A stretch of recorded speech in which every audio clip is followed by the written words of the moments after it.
Bonjour à tous, bienvenue dans cette nouvelle vidéo, c'est Thibaut. Je suis super content de vous retrouver ici pour faire une vidéo assez spéciale puisque je vais essayer de vous représenter ici les 5 raisons qui sont pour moi les plus idiotes pour lesquelles vous ne voudriez pas ou vous ne pouvez pas, entre guillemets, investir dans le secteur des crypto-monnaies et plus spécifiquement dans le Bitcoin. Peut-être vous avez déjà essayé d'expliquer autour de vous à des personnes d'investir dedans parce que pour vous c'est l'avenir et voilà, c'est maintenant qu'il faut acheter, etc. Et puis vous avez peut-être eu des réponses assez bêtes, selon vous, par rapport à des personnes qui n'ont pas les connaissances ou qui se fient uniquement aux médias traditionnels. Et donc, je vais essayer de les référencer ici. Je vais vous en donner 5 qui sont pour nous complètement absurdes et je vais essayer d'y répondre et vous donner notre avis là-dessus.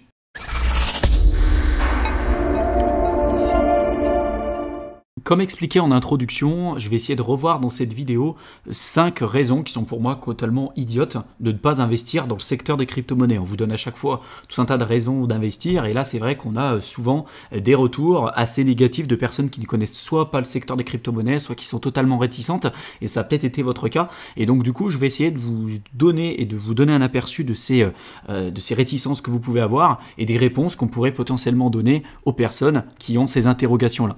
La première raison de ne pas investir dans le secteur des crypto-monnaies là et qui est souvent donnée pour des personnes qui ne connaissent pas forcément ce marché, c'est que le gouvernement pourrait bannir par exemple le Bitcoin.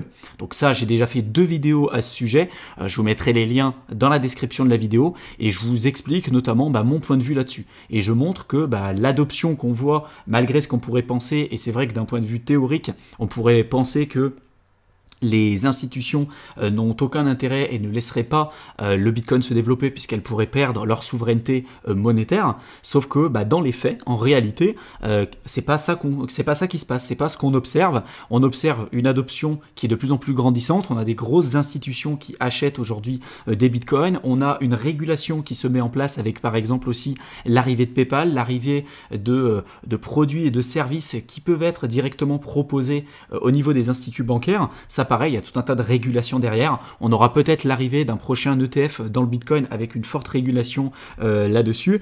On a également aussi Kraken qui a eu sa licence en Amérique pour pouvoir proposer des produits ou des services à base de crypto-monnaie et ils ont reçu une véritable licence bancaire, donc c'est devenu une véritable banque, la première crypto-banque du monde, aujourd'hui c'est Kraken. Et donc tout ça, en plus de tout ce que j'ai déjà expliqué sur les 2 précédentes vidéos que je vous mettrai en description de la vidéo, tout ça nous laisse à penser que dans les années à venir, on ne se dirige pas vers une diminution et vers un bannissement finalement du Bitcoin, mais plutôt vers une évolution et un développement de ces nouvelles technologies. Vous avez également aussi BlackRock, qui est quand même un fonds de gestion qui est juste colossal, qui a annoncé également aussi l'arrivée des crypto-monnaies dans les produits qu'ils vont pouvoir proposer à leurs clients. Et BlackRock, vous pourrez jeter un coup d'œil, c'est pas n'importe qui, c'est l'un des plus gros fonds de gestion du monde, avec plusieurs trillions d'actifs sous gestion, avec tout un tas d'ETF et de produits financiers, et ils se sont lancés récemment aussi dans l'arrivée dans les crypto-monnaies et plus spécifiquement dans le Bitcoin. Donc bien évidemment, quand vous avez des personnes aussi influentes et des instituts aussi influentes que le BlackRock, vous pouvez penser que machinalement le bannissement du Bitcoin c'est pas pour demain. En plus de ça, donc une autre raison pour lesquelles vous pourriez ne pas investir, et peut-être que vous avez eu cette réponse là, moi ça m'a surpris également un peu au début, c'est notamment que le Bitcoin pourrait être créé par le gouvernement ou par la CIA. Alors moi, c'est vrai que ça, je suis pas du tout dans la théorie complotiste, etc. Mais quand on voit, par exemple, qu'aux États-Unis, rien que le site de l'Obamacare, ça avait coûté presque 840 millions de dollars rien que pour créer un site internet, on se rend compte que machinalement, rien que pour créer un site internet, ça a été compliqué, ça a été une perte d'argent monumentale.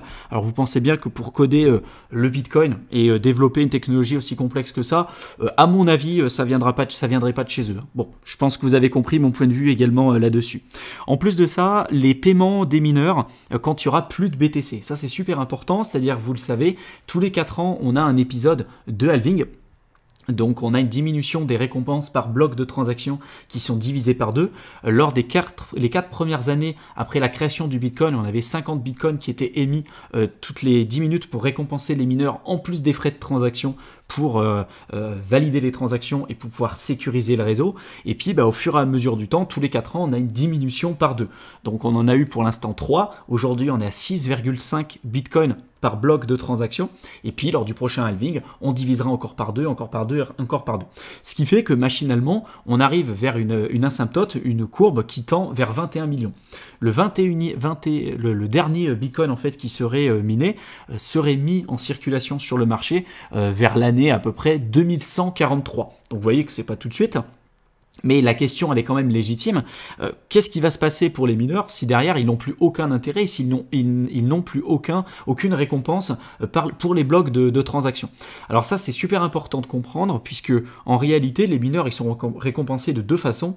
Premièrement, via les blocs de transactions que je viens de vous expliquer. Donc à partir du moment où on a atteint les 21 millions de bitcoins qui sont mis en circulation, les mineurs seront récompensés non plus avec des nouveaux bitcoins qui seront mis en circulation, puisqu'il n'y en aura plus, mais avec les frais de transaction. Donc ça, c'est super important. Et là, vous avez les 2 cas de figure. Vous avez d'un côté les big blockers qu'on appelle tout ce qui est Bitcoin Cash, Bitcoin SV, qui pensent que, en effet, pour pouvoir donner la possibilité aux mineurs de continuer de miner, il faut que ce soit profitable pour eux. Et du coup, il faut avoir des gros blocs de transactions pour pouvoir avoir beaucoup de frais de transaction et qu'ils puissent avoir des fortes rémunérations. Et de l'autre côté, vous avez le Bitcoin BTC qui pense qu'un bloc de 1 MB, donc de 1 mégabyte, c'est suffisant pour pouvoir valider les blocs de transaction et pour pouvoir également aussi assurer une certaine décentralisation du réseau. Donc ça, en l'occurrence, par la suite, moi en tout cas, je me fais pas forcément de soucis là-dessus. Je suis persuadé que à partir du moment où on aura les 21 millions de bitcoins en circulation, la sécurité du réseau, elle sera déjà extrêmement importante. Et on voit qu'aujourd'hui, on en est encore très très loin. Vous voyez que c'est en 2143, donc on ne sait vraiment pas tout de suite. Et aujourd'hui, la sécurité du réseau du bitcoin, elle est inégalée. Et je suis persuadé que dans les temps à venir, elle sera encore beaucoup plus importante. Et par la suite, on aura des machines qui seront beaucoup plus performantes. Et on n'aura pas besoin d'avoir toute la planète qui sera en mesure de miner du Bitcoin pour avoir une sécurité du réseau importante. Vu qu'on voit déjà qu'aujourd'hui, la sécurité qu'on a, elle est juste inégalable. C'est la plus forte sécurité, et le protocole le plus sécurisé aujourd'hui qui n'a jamais été créé dans toute l'histoire de l'humanité. Et on en est encore qu'au tout début de l'évolution et du développement du Bitcoin. Donc ça, pareil, c'est pas du tout quelque chose qui me fait peur sur le court, moyen et le long terme. Une autre raison pour lesquelles vous pourriez par exemple ne pas investir dans le Bitcoin, et pour moi qui est une raison totalement idiote, c'est de dire que par exemple le Bitcoin aujourd'hui est trop cher en ce moment et qu'il y a certains altcoins qui sont beaucoup moins chers et beaucoup plus performants. Pour moi, il y a plusieurs choses ici qui manquent dans le raisonnement des personnes qui ont ce genre de compréhension du marché. Premièrement, c'est l'effet réseau, donc je vous en ai déjà parlé à plusieurs reprises, et également le Lindy Effect, donc l'effet Lindy. Je vous laisserai vous renseigner là-dessus. L'effet Lindy, quand même, pour vous donner une description assez succincte de ce processus, c'est un protocole. À partir du moment, plus le protocole et plus un objet ou un service va être présent sur le marché, plus il va rester sur le marché, plus il a tendance à perdurer avec le temps. On voit que Bitcoin aujourd'hui, à l'heure où je tourne cette vidéo, ça fait 12 ans qu'il existe, ça fait 12 ans qu'on dit qu'il va être remplacé et qu'il y aura éventuellement un Bitcoin 2.0 plus efficace, plus performant, plus rapide, moins cher, etc. Aujourd'hui, on se rend compte que le marché a décidé lequel était le véritable Bitcoin. Le Bitcoin a toujours été premier, et peu importe en fait que vous ayez aujourd'hui une crypto-monnaie qui soit plus rapide, qui soit peut-être plus scalable ou ce que vous voulez. Aujourd'hui, la demande, elle est sur le Bitcoin, l'adoption, elle est sur le Bitcoin. Et notamment l'effet réseau, l'effet réseau est ce qui fait aujourd'hui la puissance du protocole et l'adoption du protocole. Aujourd'hui, c'est principalement sur le Bitcoin et c'est pas sur tous les autres altcoins qu'on pourra retrouver sur le marché. Donc ça, pareil, c'est vrai que si aujourd'hui on lançait un Bitcoin, par exemple, s'il n'avait jamais existé et qu'on lançait vraiment le marché aujourd'hui avec un Bitcoin, avec une ICO, clairement aujourd'hui le Bitcoin ça serait un shitcoin parce que il y a aujourd'hui clairement des technologies qui sont bien plus performantes, bien plus intéressantes. Mais je vais prendre le cas par exemple d'Internet, on a le protocole SMTP ou le TCP/IP qui sont des protocoles qui sont utilisés aujourd'hui pour le développement et le fonctionnement d'Internet. Il y a des protocoles qui sont bien plus développés et qui sont bien plus intéressants d'un point de vue technique et bien plus performants, sauf que en fait vous avez toute une infrastructure qui a été créée sur ces protocoles-là, le SMTP SMTP et le TCP/IP et qui font qu'aujourd'hui on va pas passer d'un protocole à un autre comme ça du jour au lendemain. On parle pas d'une entreprise, on parle d'un protocole. En plus de ça, un protocole, ça peut être amélioré, ça peut se développer et ça peut être modifié, pas contrairement par exemple à une entreprise. On compare souvent Bitcoin par exemple au MySpace des crypto-monnaies. Encore une fois, pour moi, les personnes qui disent ça, c'est des personnes qui n'ont absolument rien compris au fondamental et au développement de ces nouvelles technologies.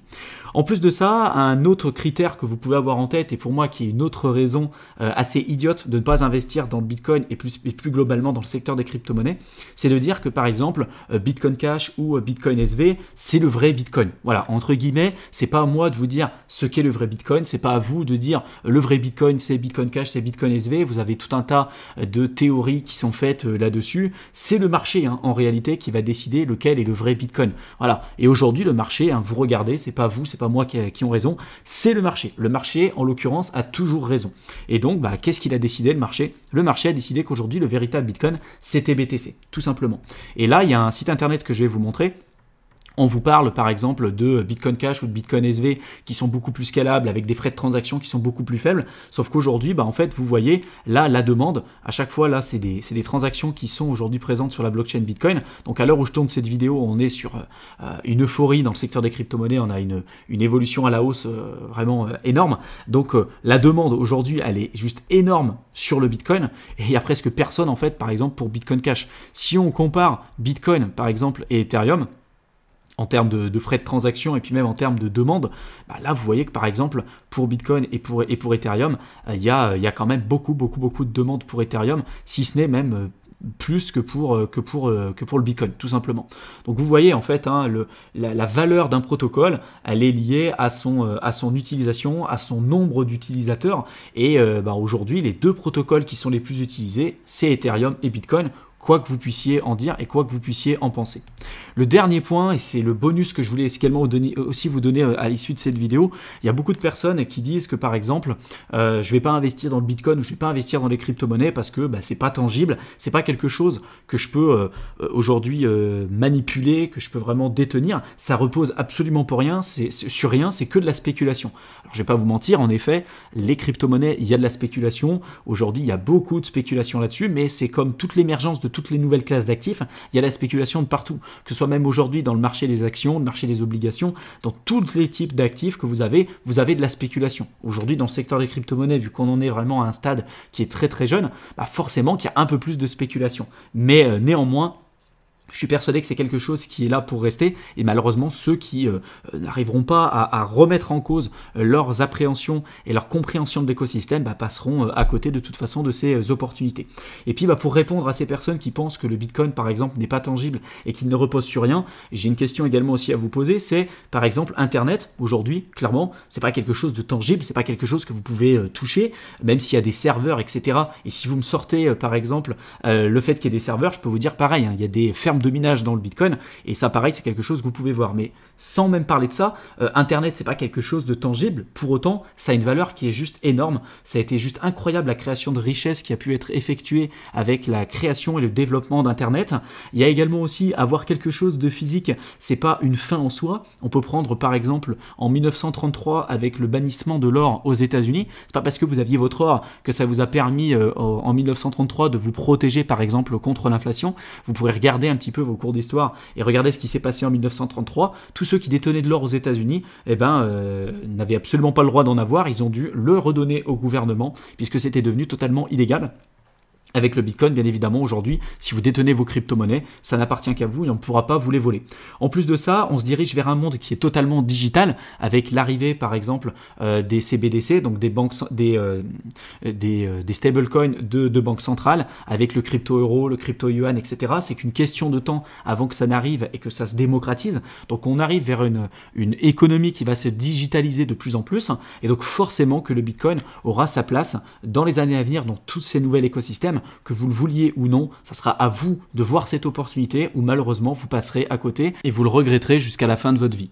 J'espère que cette vidéo vous a plu. Pour tous ceux qui veulent se lancer dans le secteur des crypto-monnaies et qui ne savent pas aujourd'hui clairement par où commencer et par quel biais en fait prendre aujourd'hui le marché, on vous a mis un lien en description de la vidéo et même dans la section commentaires qui vous permettra de télécharger notre guide complètement offert à travers lequel vous apprendrez toutes les bases pour pouvoir vous lancer efficacement dans le secteur des crypto-monnaies. Donc vraiment profitez-en, c'est une opportunité et aujourd'hui on a une chance incroyable de vivre en temps direct l'émergence d'une toute nouvelle classe d'actifs. Donc ça c'est juste incroyable et c'est vraiment aujourd'hui qu'il faut s'y intéresser, c'est pas dans 10 ans. Donc je vous invite vraiment à passer à l'action et à télécharger notre guide dans la section commentaires et également dans la description de notre vidéo. Je vous souhaite une excellente fin de soirée et j'espère vous retrouver dans une de nos prochaines vidéos. Salut à tous!